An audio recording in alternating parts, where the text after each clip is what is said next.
Okay, today we're going to talk about, when I get my slides up here, incoherence. It seems that things that happen in the world, excuse me, I'm going to shut off this light, unless you need that light for,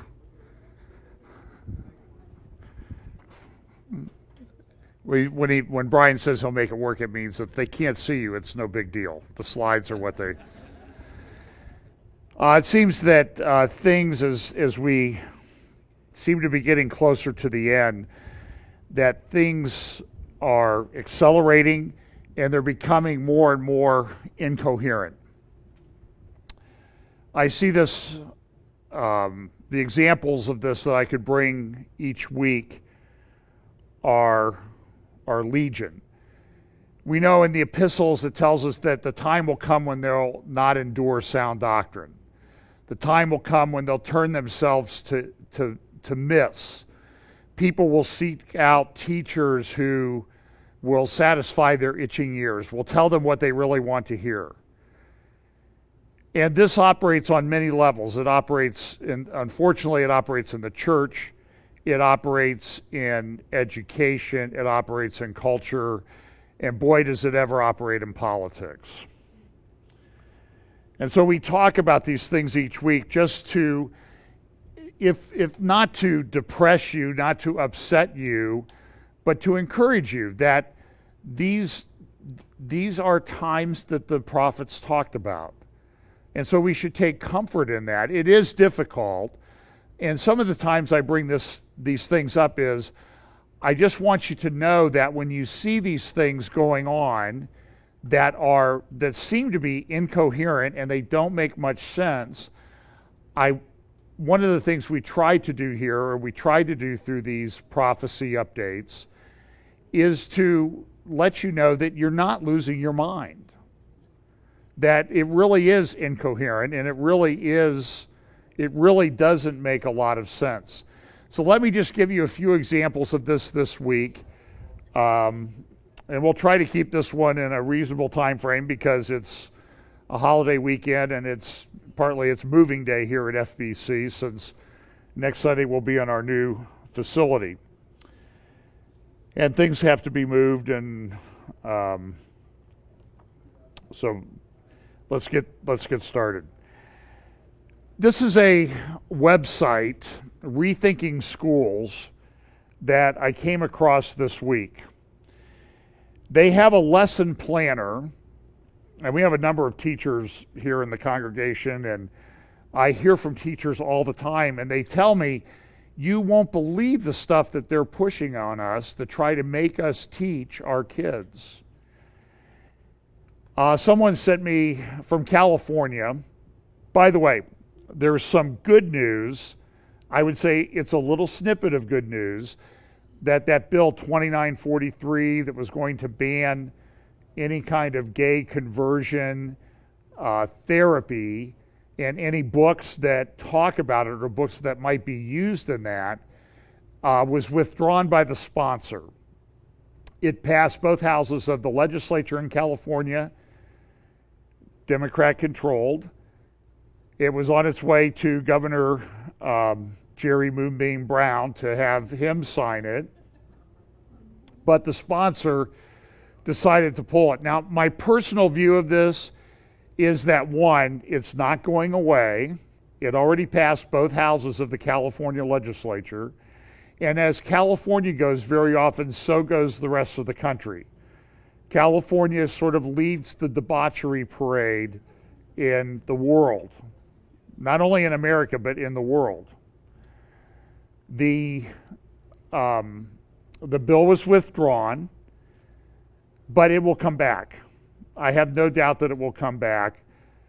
I think someone convinced the sponsor of the bill, a representative named Lowe, that this was not going to pass. It was maybe unconstitutional, although that never stopped California from doing crazy things anyway.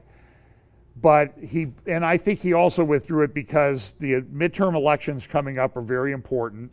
And if this had passed, you can bet, I would hope, that there would be a whole bunch of Republican ads saying, look, this is why you can't vote for Democrats. They're a bunch of totalitarian fascists that want to control everything that you say and think. Now, if Republicans are smart, what they'll do is they'll still run those ads, because it did pass both houses of the California legislature. And this is the agenda. This is where they want to go.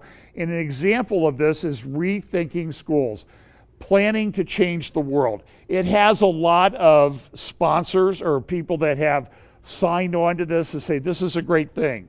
Here is a quote from Howard Zinn. He is the author of A People's History of the United States.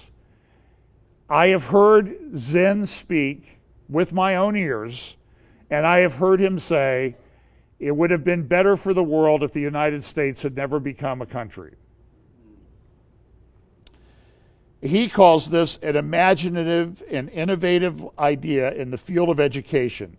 I hope it will be widely adopted. Another professor at the University of Massachusetts at Amherst said, this book, with its wisdom, inspiration, and resources, could not have come at a better time.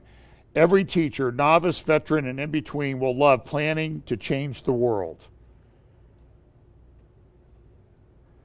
This is another one that comes from the assistant professor of Raza Studies and Education at San Francisco State University. San Francisco State University would give Antioch University over here a run for its left-wing credentials. Very radical place.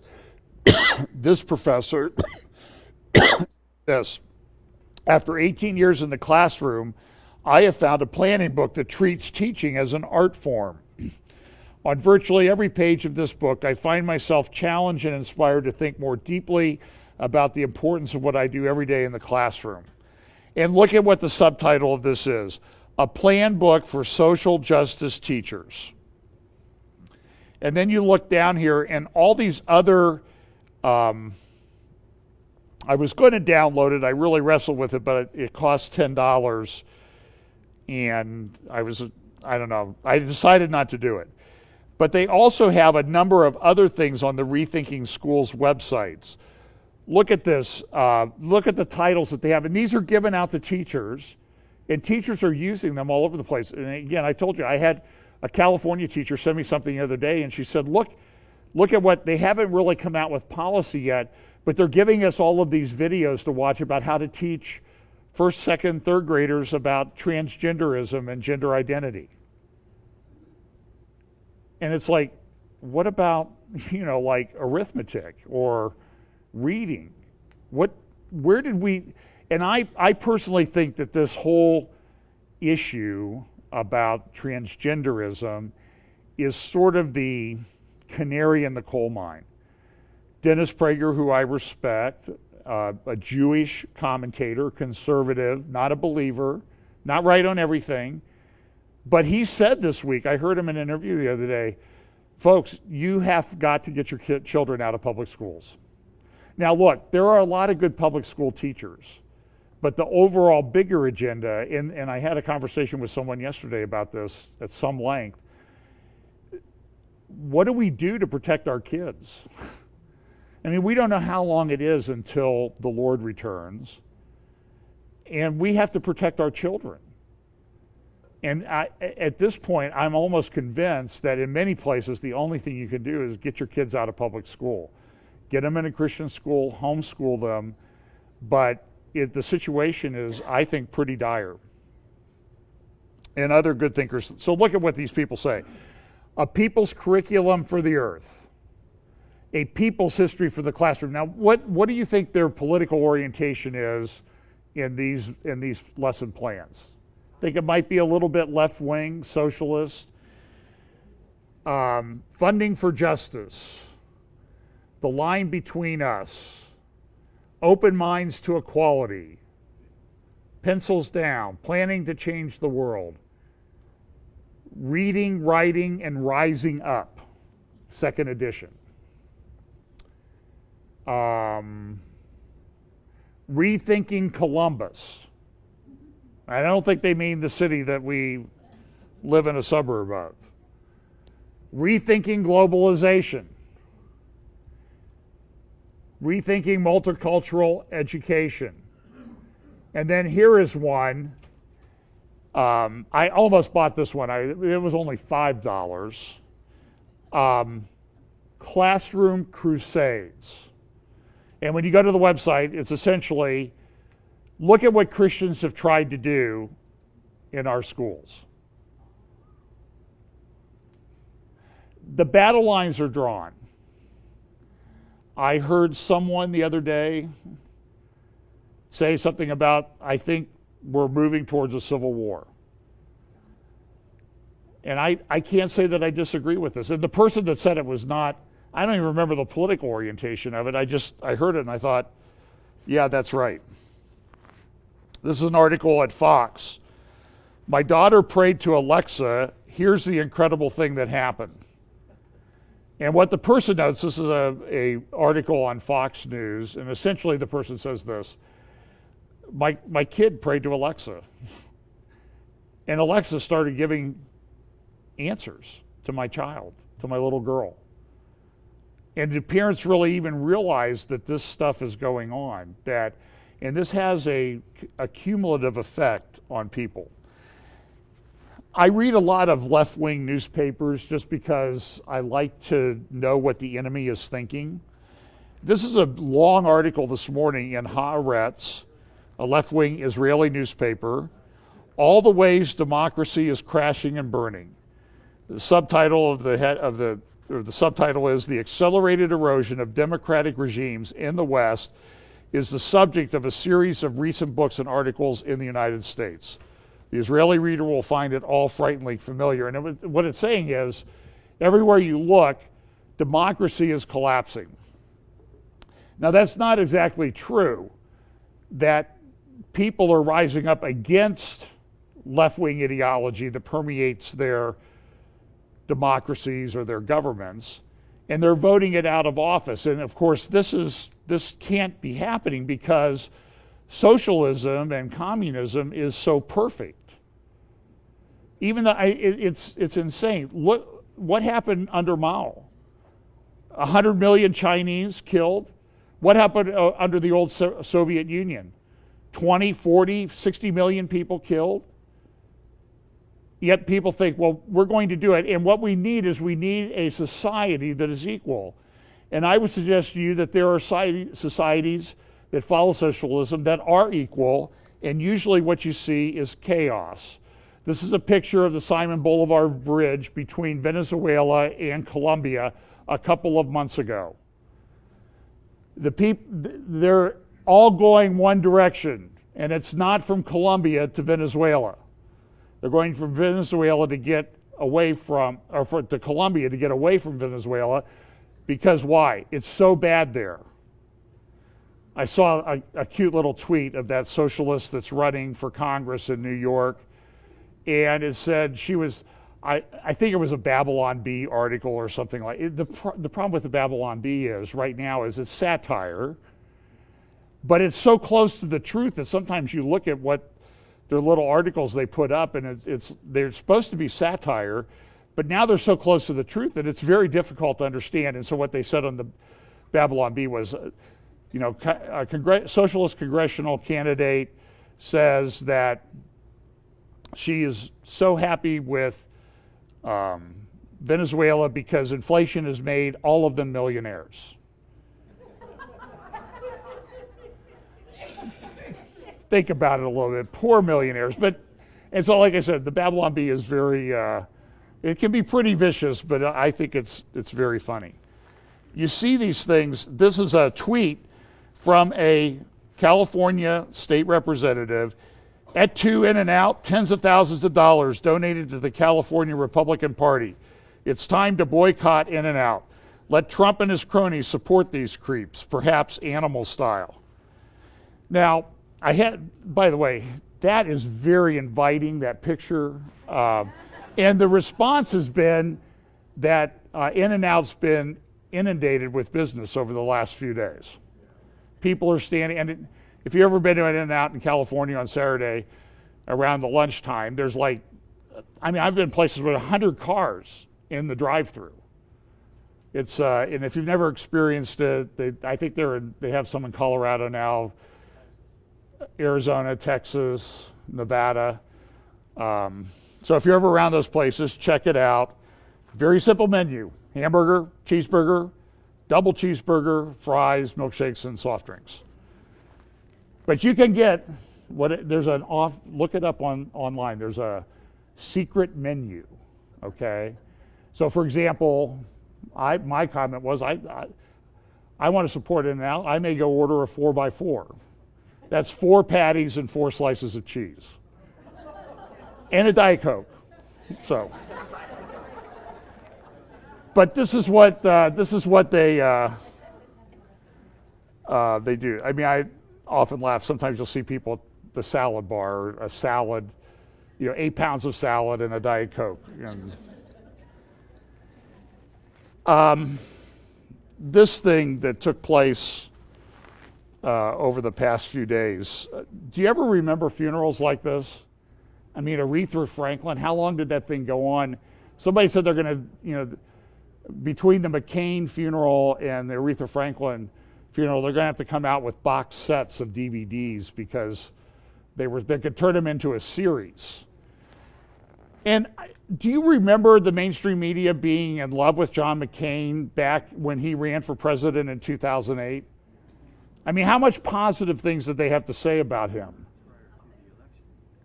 And so why do they support, what happened to how did this love fest come about? Well, because it was a way to stick it to Donald Trump. I mean, it's as simple as that. And so these are articles in the New Yorker today. John McCain's funeral was the biggest resistance meeting yet. And I had to laugh when I saw that. I mean, like George Bush, Bill Clinton, Barack Obama, that's the resistance? That may be the people we don't like because of what they've been trying to do. Here's another one from the New Yorker yesterday. John McCain's funeral mourned Americanism's high priest and rebuked its chief heretic. And they accuse evangelicals of making religious language part of politics. It's insanity. President Trump had a meeting of 100 evangelical, and I'll use the scare quotes around evangelical because there were some people there that I wouldn't give you, if we had a picture of them, we could circle them and say, these are people you should avoid. Kenneth Copeland, Paula White, other people like that were there. There were some good people there. Trump issued, somebody taped what was supposed to be a closed meeting. He made a few comments, removed the media. Somebody taped what he said and then gave it to the New York Times, who published an article. Trump has a stark warning for pastors. And essentially, what the president said was this: they will end everything immediately, meaning the Democrats. When you look at Antifa, a term that describes militant leftist groups, and you look at some of these groups, these are violent people. And of course, the media is all melting down over what the president had to say. And I agree with him. I mean, look at what's happened. Yet there are bad people on the far right. There are white supremacists. But I don't see them as being, I would ask, I don't even know any. Okay, I'm a pretty conservative guy. I don't even know any white supremacists. And I think it's overblown.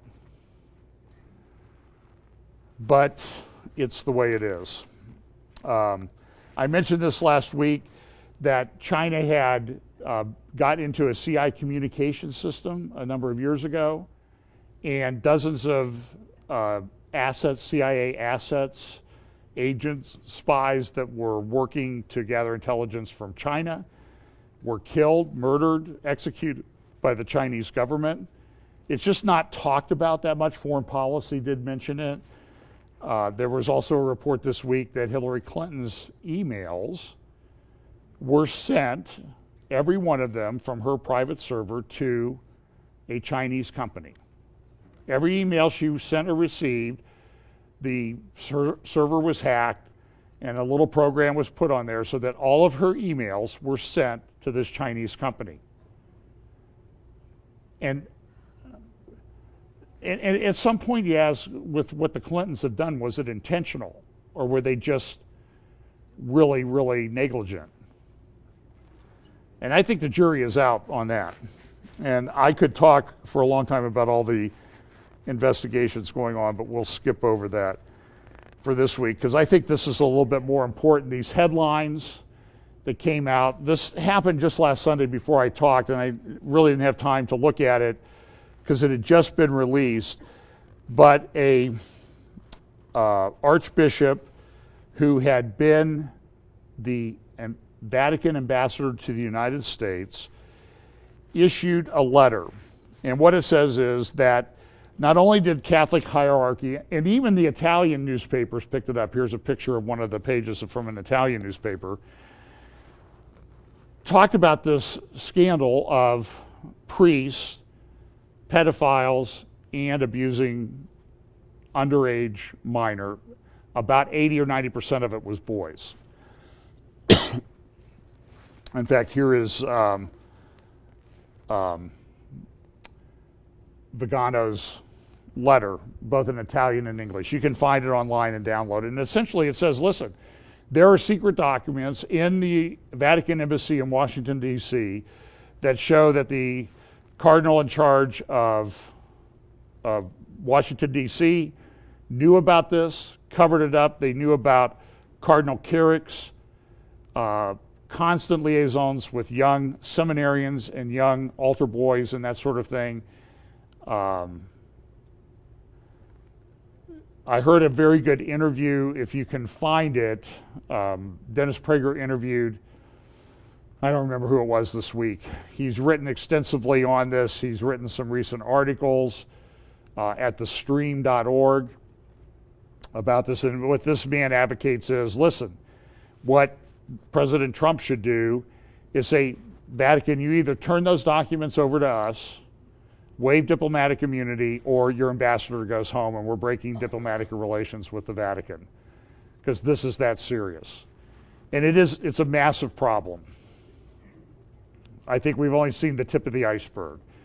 And this all flows out of the investigation done by the Pennsylvania Attorney General. And now we're seeing that the Missouri Attorney General and some other Attorney Generals are also going to launch investigations. It's caused quite a bit of consternation within the Catholic Church, a lot of division. The cardinal in Chicago essentially came out in support of the Pope. The New York Times, and it's interesting to watch this because I'm fairly confident if this had been a conservative evangelical leader, the New York Times would have been all over this and very critical, and it would have established a certain narrative.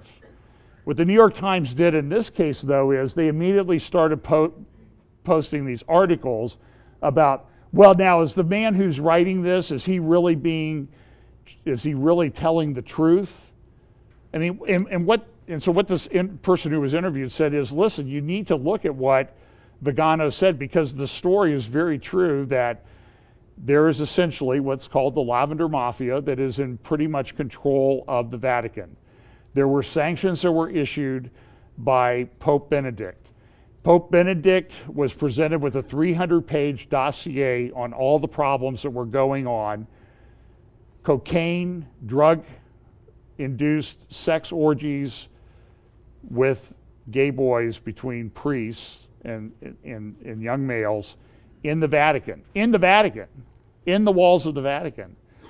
And it was so bad that it was really the thing that caused Pope Benedict to resign. Now listen, I'm not supportive of the Catholic Church in any way, but I'm just saying is there's a huge problem there that's being covered up, and that the Lavender Mafia of cardinals, homosexual priests, essentially were the priests that pushed Francis into power in the Catholic Church. Their votes gave him the majority. This is something that other people, in addition to Vigano, Malachi Martin warned about this a couple decades ago, that this is where the Vatican was going. What's going to happen? And listen, the reason why the New York Times posts this is what I've contended all along, is that Francis isn't a Catholic. He's a leftist. He's a socialist. In fact, there's a book that was written called The Dictator Pope. And the book gives good details about how Francis, when he was in Argentina, was, for lack of a better term, ruthless in the way he rose to power. I have to tell you, I believe every word of it. I did a video, I don't know if it's still up, Stream of Ecumenism, talking about the fascination with the Catholic Church among evangelical, again using the scare quote, leaders like Kenneth Copeland, Tony Palmer, the Robesons, John and Carol Arnott, were some of the big pushers of the Latham revival about 25 years ago, and how they went to Rome. And I documented in the video about how the Robesons were very much involved with this, and the Robesons' position was being supported by Beth Moore. Watch the video. I mean, it's right there for you to see. Streams of Ecumenism that Tim Worth and I did a couple years ago. And I should probably redo it, but I would say that what I said 4 years ago when I did that is very true today. And then I saw these evangelical leaders like Kenneth and Gloria Copeland at the president's meeting the other night. And we know this is the way this ecumenical thing is going to go. When the Pope came and spoke before Congress, he identified 3 people that people should follow after. Martin Luther King, and we know listen, there were some good things that Martin Luther King did, but he was a socialist. He was a sexually libertine person. He was immoral. The other person he cited as a good example was Dorothy Day, the Pope, in a speech to Congress. Look it up. Look up the transcript. Dorothy Day was a radical socialist. And then Merton, I always forget if it's Thomas or Robert Merton, a Trappist monk, lived down around Louisville, Kentucky, but was more of a Buddhist than he was anything else. And who has really, his writings led to the whole mysticism, spiritual formation movement, and evangelicalism. And this is who the Pope cited as great examples in a speech to our Congress. And frankly, I didn't see very many pastors warn people about what happened. It just never happens. And I'm very concerned about that. Okay, so let's look at some other things. John Kerry has a new book coming out, and it says that he's very upset with Prime Minister Netanyahu in it, and he rails against him. According to excerpts obtained by Jewish Insider, Washington Newsletter, former U.S. President Barack Obama's top diplomat began losing trust in Netanyahu during Israel's 2004 operation against Hamas in Gaza, when he claims Netanyahu began strategically leaking to the press against him. So listen, and I read that Kerry's maybe not ruling out a run for the presidency in 2020. So let's see so John Kerry is upset with Benjamin Netanyahu, who actually invaded Gaza to squelch down the Hamas problem. I can almost guarantee you, I've not read the book, I'd be willing to wager a In-N-Out 4x4 That's how serious I am about this. That John Kerry has nothing negative to say about the Iranian mullahs at all. It shows you the complete lack of character of this man. Speaking of lack of character, we've talked a little bit about Jeremy Corbyn, head of the Labour Party in Great Britain.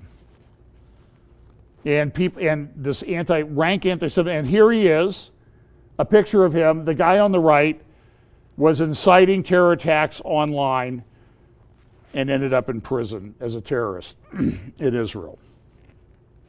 Someone tweeted this little joke, which I think captures the essence of Jeremy Corbyn. It says this: a communist, a terror sympathizer, and an anti-Semite walk into a bar. The bartender says, "Hi, Mr. Corbyn, care for a pint?" Think about it a little bit. This is something to watch. Mideast crude to trade through Shanghai oil futures contract. There's a concerted effort by people like Russia, China, Iran, and other countries to get off the US dollar as the international medium of exchange. That would have, if they were able to accomplish that, it would have a huge impact on the economic future viability of the United States. The US dollar is a reserve currency. You can pretty much go anywhere and use paper dollars. And if that changed, it would have a radical change on the economics here in the United States. I don't know if they're to the point where they can actually do this, but they're trying. They're trying very hard. And there are a lot of countries that are now trading in these sort of petrodollars or cryptocurrencies and that type of thing. It's still a pretty small percentage, but just that's something to watch. I mentioned this briefly last week. I was able to finally obtain a copy of it. The U.S. or the UN, Guterres, the head of the UN, came out with a report. This report rose out of the resolution that the UN General Assembly adopted a few months ago, supporting essentially the Palestinians and refusing to condemn Hamas. Remember, Nikki Haley in the U.S., we offered amendments to this resolution to condemn Hamas, and that was voted down by the world. Now, the vote was fairly close, but still the UN body voted down what would seem to be common sense. But whoever accused the UN of having common sense? I mean, if you indicted the UN for having common sense, you would never be able to prove the case. You would fail. The jury, it would be a directed verdict. The judge would say, you haven't been able to present any evidence to support the charge that the UN has common sense, so we have to dismiss the case. But one of the things in this proposal, there were 4 proposals to improve the Palestinian protection. Here's a copy of the report and summary.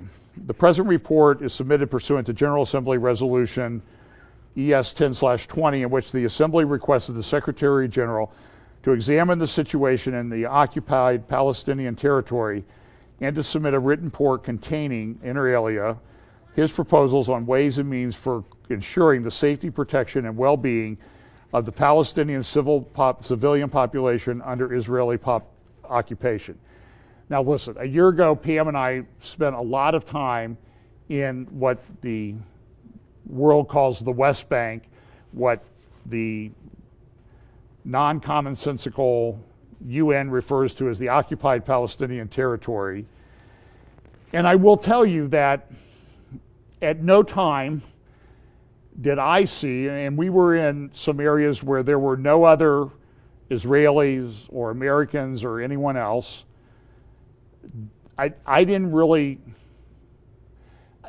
I felt safe because I could see Israeli soldiers in the general vicinity. When they were not around, then frankly I was a little bit nervous. The threat is not from the Israeli soldiers. Regardless of what we said, I showed you last week how 8,000 Palestinians in Syria have been killed or gone missing in the Syrian civil war. And do you ever hear one word about that? Israel kills 100 terrorists, and it's all over the newspaper. So here's what one of the proposals of the UN. Physical protection. The United Nations, if mandated to do so, could deploy armed military. This is what the head of the UN wants to do. Could deploy armed military police forces to act as a deterrent and, if necessary, to ensure the safety of the civilian population. Alternatively, instead of establishing a dedicated United States mission, groups of like-minded member states operating under a United Nations mandate could provide physical protection. Now, I've heard a lot of theories over the years of UN troops coming in and taking over America and that type of thing. And the one thing I would say is the one thing you should fear about UN troops, first of all, there are only about 235,000 of them worldwide. And the thing that you should fear about is your children, because they have a habit of going into places and sexually abusing minors and the local mostly female population. That's what you should really be afraid of from the UN troops. They're just not a very effective fighting force. But it's interesting, one of the findings in this report says this: of particular concern is the unprecedented shortfall in funding for UNRWA. The agency has to begin making painful cuts to its emergency assistance in the occupied Palestinian territory. What happened was the UN, I think it was during the Yasser Arafat coming to power in the 60s, set up UNRWA. And this was to take care of Palestinian refugees that had left Israel in the 1948 War for Independence. It is estimated that and they were told by the Arab governments that were at war with Israel, just leave and we'll get you back. So they voluntarily left. Now there's all these theories that, they were forced out by Israel, they were put on the road. Now, nobody ever mentions the flip side of that there were hundreds of thousands of Jewish people living in Arab countries, and now those Arab countries have virtually zero. I mean, you might find 30 Jews living in Iran. Maybe it's more, but it's a very, very small number, where there had been over 100,000 before 1948. And nobody ever talks about those refugees because Israel took them in and took care of them. But what happened to the Palestinian Arabs is they went to these other countries and they still have refugee status. Their children have refugee status, and this is what UNRWA is to do. This is to force Israel into giving up land and to doing a two-state solution, with the threat that, well, look, we're going to let all these people come back. There's now supposedly 5 million. So this is a major, and this is the only refugee population on the planet that has its own UN agency set up to do this. It's a scam. And it's political, and it's anti-Israel. I'm confident that Jeremy Corbyn supports this with all of his might. But so in connection with this UNRWA, because the Foreign Policy released some emails with Jared Kushner and others, that what they were going to try to do is they were going to try to take away or reduce the U.S. funding of UNRWA. We provide about 30% of their annual budget. And it's I think their annual budget is somewhere around $300 million or a little bit less. And this is what goes to line the pockets of people by Abbas. You can stand on Mount Gerizim in Samaria, often called the West Bank, and if you look to the north, you will see this massive home. And I'm telling you, it's massive. Now, nobody would ever tell us. I suspect that it was Yasser Arafat's house. We would go to Palestinian neighborhoods, and there were homes that you would see in Beverly Hills, all over the so-called West Bank. I saw them, and by the way, these neighborhoods are pretty much empty. So what the problem is, everybody says, well, we can't do a one-state solution because Israel will be overwhelmed demographically. Frankly, I believe the numbers are made up. I agree with Yoram Ettinger. You can go to the Ettinger report. You can get Caroline Glick's book, The Israeli Solution, and they will tell you that the demographic bomb that supposedly would be dropped on Israel if it was a one-state solution is a myth. And so what Jared Kushner and Jason Greenblatt and Nikki Haley and other people on the Trump administration team for the first time have done is we have to have a reality check on this UNRWA situation and the Palestinian refugees. Earlier last week, the Begin Sadat Center issued a paper by Adi Schwartz, is a historic decision on UNRWA imminent? Because they had looked at what foreign policy had said, they had looked at things that were coming out of the Trump administration. Here's the executive summary of the paper. The next few weeks could be remembered in the annals of the Israeli-Palestinian conflict as historic. The U.S. administration is due to decide at the beginning of September whether to stop its funding for the United Nations Relief and Works Agency, UNRWA, for Palestinian refugees in the Near East. Such a decision could be as significant as Harry Truman's decision to recognize the State of Israel just 11 minutes after the Jewish state declared its independence in May 1948. And I agree with that. When I read the paper earlier this week, I said that would be very, very significant. And of course, the Palestinians were coming out. Abbas is coming out claiming that he wants a demilitarized Palestinian state. He's trying to hold on to power.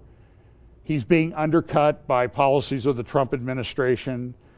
Here he says, Abbas says he opposes solution to refugee issue that would destroy Israel. In other words, he doesn't want to give a right of return for all these people coming back. And Abbas probably doesn't because they would come back and they would want Abbas out of power. And Abbas is Abbas is worth hundreds of millions of dollars. He just bought a new $50-some million jet. Kenneth Copeland wishes he had Abbas's jet. That's how nice that it is. United States set to stop all funding to UNRWA is a report. There's also this report. This is in this morning's Jerusalem Post, just before I came in here. Abbas says, Trump offered us peace plan based on a confederation with Jordan. I want a three-party confederation with Jordan and Israel, and I'm asking Israel to accept such a proposal, Abbas was quoted as saying. This was in a meeting with Peace Now activists. So what happened was on September 1st, Friday, I guess it was, late Friday, August 31st, the U.S. announced that it's cutting off all funding to the Palestinian Refugee Agency. Great decision. Nikki Haley, earlier in the week, spoke. Here's a few-minute clip of her speaking she received an award from the Foundation for Defense of Democracies in Washington. And here's a little bit of what she said in her post-acceptance panel. I came out and said, we are not going to condone this anti-Israel bias. We started to make sure that the Israel bashing sessions, as I call them, that they have once a month. We now try and talk about, there's supposed to be sessions on the Middle East, not sessions on Israel. And so now we're actually making them talk about other areas in the Middle East and how we're dealing with this. There are some other problem areas in the Middle East. And you would not know it if you were at the UN. And so we're starting to do those things, and now, frankly, they're scared to say anything negative about Israel because they don't want me to yell at them. I've seen some reports that the government is going to announce in the next month or so that the administration is going to cease funding the West Bank operations of UNRWA, the UN Relief and Works Agency, which, as most of you probably know, is a UN agency that handles Palestinian refugees, no other refugees in the entire world, and has managed since the 1940s to do the opposite of what the UN High Commissioner for Refugees does, which is reduce the number of refugees. Started with about 700,000 refugees after the Israeli War of Independence, because every descendant of those who claim refugee status becomes a refugee, it's now up to about 5 million. It could be up to 50 million years ahead. It continues to grow. So there's a new plan on this, as I understand it, in terms of the definition of refugees and in terms of the funding and how it should be funded. Because right now you have this interesting and kind of illogical situation where somebody who is a Palestinian living in a territory he considers to be Palestine can also say, and I'm a refugee from Palestine. Here I am in Ramallah, I'm a refugee from Palestine.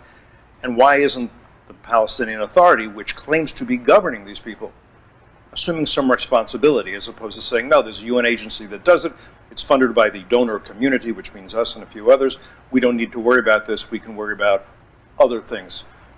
I've given you a lot to chew on here, but I'm sure you have opinions. It's bigger than that even. You know, if you look at UNRWA, first of all, we are the most generous country in the world.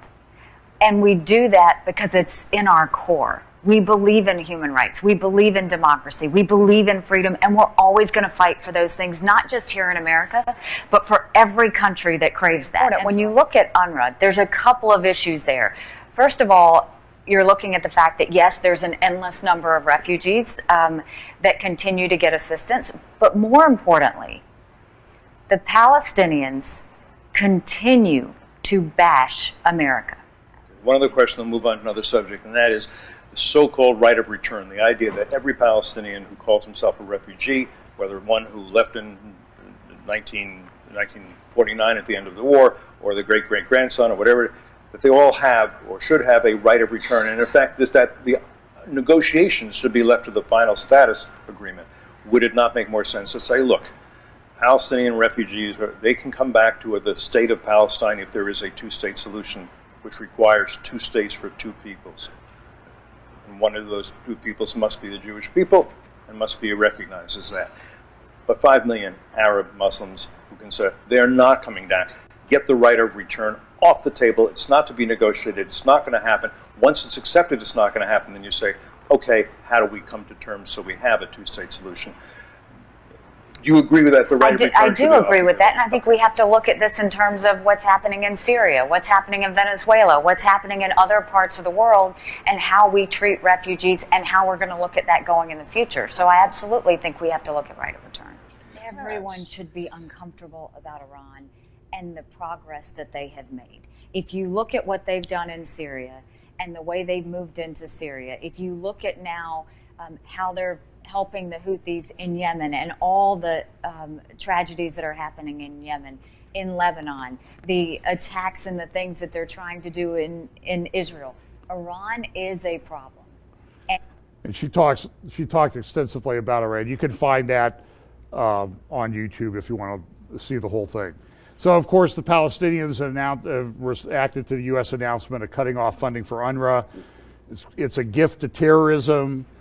They've condemned the move. Even Gideon Levi in Haaretz, a left-wing Israeli newspaper, as I mentioned earlier, says, "Shame on you, America." That's his editorial this morning. It's also led to other responses. The EU, starting left to right, the EU urges U.S. to reconsider its defunding of UNRWA, but also calls for reform.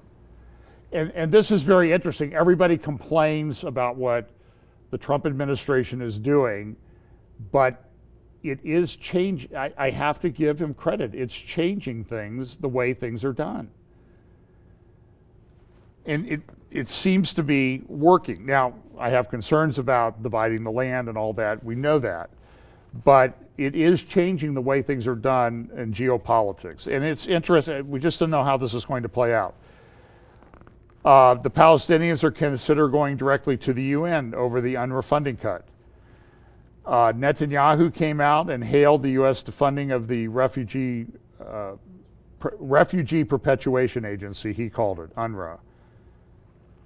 I mean, you go to Nablus today. I've stood on Mount Gerizim and looked down in Nablus, and you can see a refugee camp. It's been there for 70 years.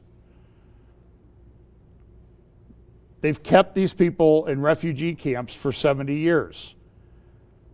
Yarmouk, in refugee camp in Damascus, where there were hundreds of thousands of people living in essentially a square mile, a very densely populated place. Now, before the Abbas or before the administration, the army in Syria destroyed it, they kept those people in that refugee camp, living in squalor for 70 years, and their descendants. And then this, after defunding UNRWA, U.S. said it is seeking to limit others' aid to it and then close it entirely. It's a brilliant strategic move that the United States has never tried in all these years and all these peace agreements, and Oslo and Y River and Camp David this and Camp David that. All of these peace negotiations, nobody's ever tried to take this right of return thing off the table. And this administration is doing it. I'll give them credit for that. Well, the other thing I want to talk about today is the situation in Syria. Now, there were reports yesterday about an attack on an Iranian or an air base in Damascus. And here's just a short video showing you what happened with this attack.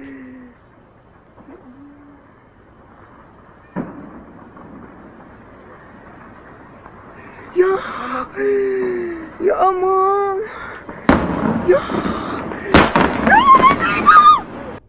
So now there's a lot of back and forth of what happened. There were reported casualties. Supposedly Assad's brother was seriously injured in the attack. It was reported that it was Israeli missiles that came in. The state media in Syria issued a denial after War Monitor, official and regional alliance say blasts at base were caused by Israeli airstrikes.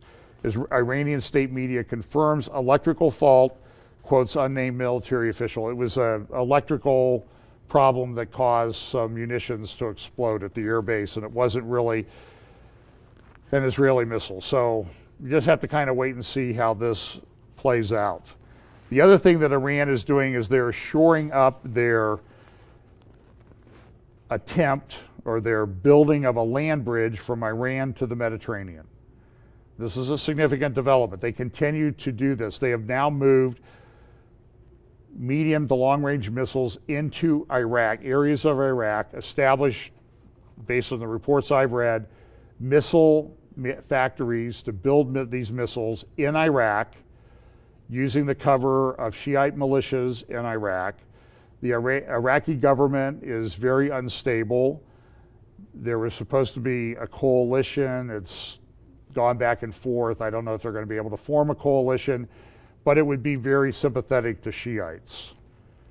And then earlier this week, Iran sent an envoy to meet with Assad, and they signed a defense and reconstruction deal, thereby entrenching Iran more in Syria on the northern borders of Israel. U.S. attempts to remove Iran from Syria, especially the southern part of Syria, have failed. Russia has even indicated that they aren't able to remove them. This seems to be setting up some of the foundation for an Ezekiel 38-39 invasion. I don't think they're there yet.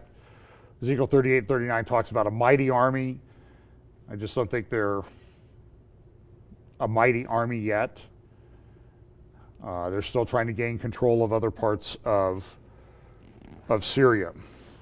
In the article in the Times of Israel, in the Kurdistan news, the Iraqi source said it was difficult for the Iraqi government to stop or persuade the groups to go against Tehran. We can't restrain militias from firing Iranian rockets because simply the firing button is not in our hands. It's with Iranians who control the push button. Iran will definitely use the missiles it handed over to Iraqi militia it supports to send a strong message to its foes in the region and the United States that it has the ability to use Iraqi territories as a launch pad for its missiles to strike anywhere and anytime it decides.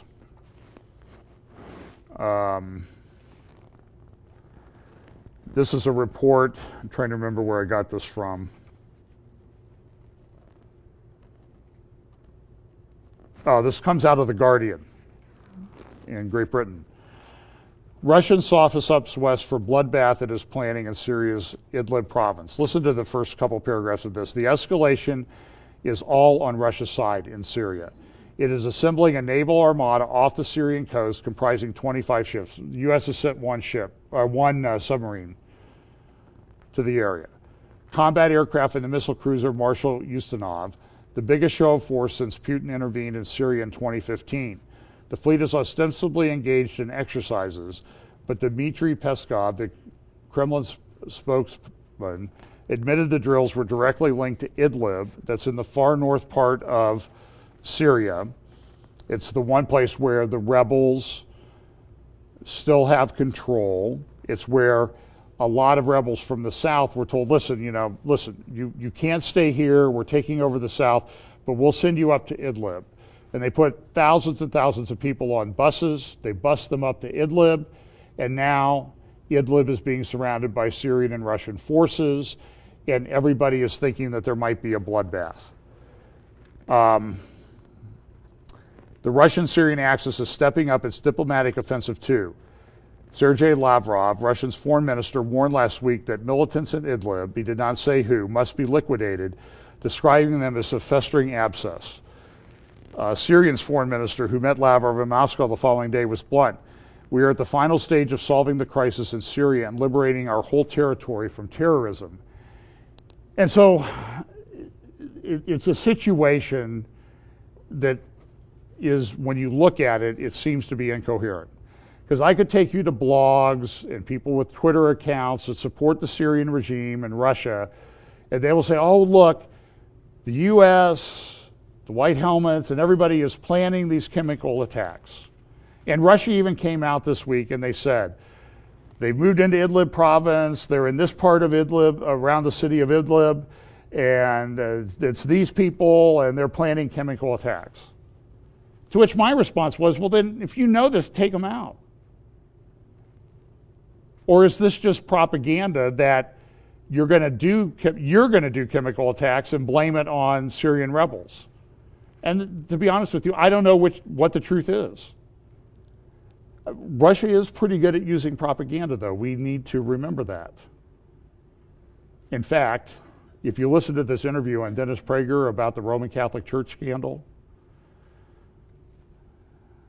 it was the plan of the Kremlin back in the early 1920s to plant homosexuals in Catholic seminaries throughout the Catholic Church and thereby destroy one of the religious bastions of Christianity. Does it appear to be working? It's taken almost 100 years, but they had a long-range plan. They've done the same. Go read Diana West's book, American Betrayal, and get an idea of what was done. So back to this. So is this propaganda or not? Personally, I think it's propaganda. If they have all these details, you've got a powerful military, you've got good special forces, go take the people out. But every day this week, they're planning an attack, they're planning an attack, they're planning an attack. We know exactly where it's going to happen. Well, then stop it, if you know that much. Or you just try to set up something in advance, an excuse in advance. That's my conclusion. This article in Arab News, I'll read just a little bit from it, and we're almost finished here. Idlib awaits the great massacre in the history of Syria's war. This was in this morning's Arab News. Militants in Idlib governorate and its vicinity are sharpening their knives and cleaning their rifles in preparation for the great and maybe final battle of Syria's war. On one side, there are 8 Russian Navy ships equipped with cruise missiles, tens of thousands of Syrian regime troops, and Iran's multinational militias. While on the other side are they use the acronym HTS, which includes these rebel groups, Al-Qaeda related, Al-Nusra, and that type of thing. The two parties fighting in Idlib, i.e. the Syrian regime and its allies, the Iranian militias, versus HTS, are the culprits who brought destruction and bloodshed during the past 7 years. They have avoided direct clashes in the past since each needed the other in this war. The Syrian rebels needed the regime to to recruit people. The Syrian regime needed the rebels' existence to get rid of the Free Syrian Army group, which was because the Syrian rebels, the rebel groups were mainly external to Syria. The Syrian Free Army was internal. So they sort of used each other to play off, and so the Damascus regime, the Assad regime, was able to get rid of the Syrian Free Army. But now we're down to the place where now we just have the HTS rebel group and the Syrian army and its allies, the Iranians. Idlib province, which borders Turkey, eventually became a refuge for terrorists who fled eastern and southern Syria toward the Turkish border. As for Turkey, it has closed its border in their faces and mobilized its troops to stop infiltrators and fugitives. Today, Idlib's worst fate is looming as a result of the massive military buildup, and concerns have increased after Assad's warnings of imminent chemical attacks. These warnings made many question Russia's motives and expect its forces, along with those of the Syrian regime, to commit such a crime based on previous experiences. That's the conclusion that I personally have come to. Amidst this alarming situation, more than 3 million people live in Idlib province, half of whom are not local residents but displaced people who took refuge there after escaping from the attacks of either the Iranian militias or Daesh and its likes.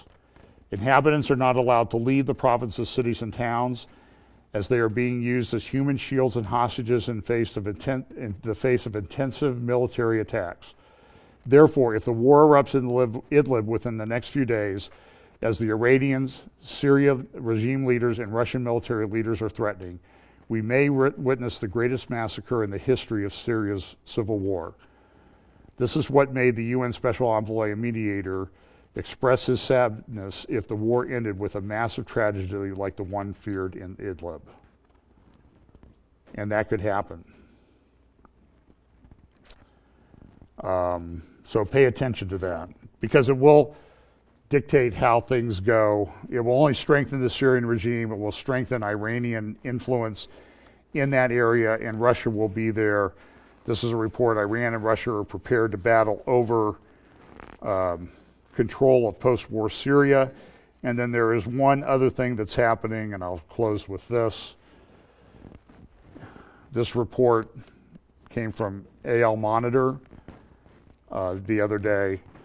Erdogan set to meet Putin, Rouhani, and Iran to weigh options on Syria. That meeting is to take place sometime in September. So this is the way things are lining up. Things seem to be, but I mean, the point is, you look at what's going on in our education system, it's incoherent. You look at what's going on in politics, it's definitely incoherent very often. It doesn't make any sense. The media who hated McCain now eulogizes him for endless hours. And in geopolitics, things are going on. It's difficult to sort it out. It's incoherent. But one thing you can say is that the nations are lining up as Bible prophecies said they would thousands of years ago. So pay attention, and we'll see how this unfolds, and we'll be trying to share information with you on that. Let's pray. Father, thank you so much for your blessing. Thank you so much for the building that you've provided for us that we'll move to this week.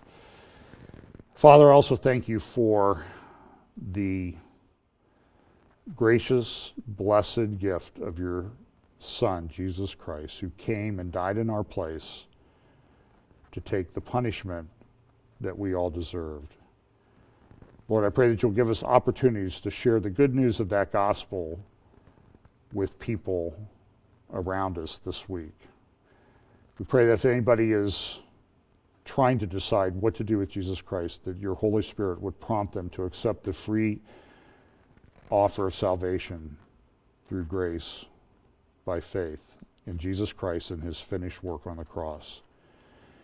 We pray, Lord, that you will give us wisdom as we live in these days to understand the times and to use it as proof of your foreknowledge, your prophecy, and that these things will unfold exactly as the prophets stated to your glory. Bless us this week. In Jesus' name, amen.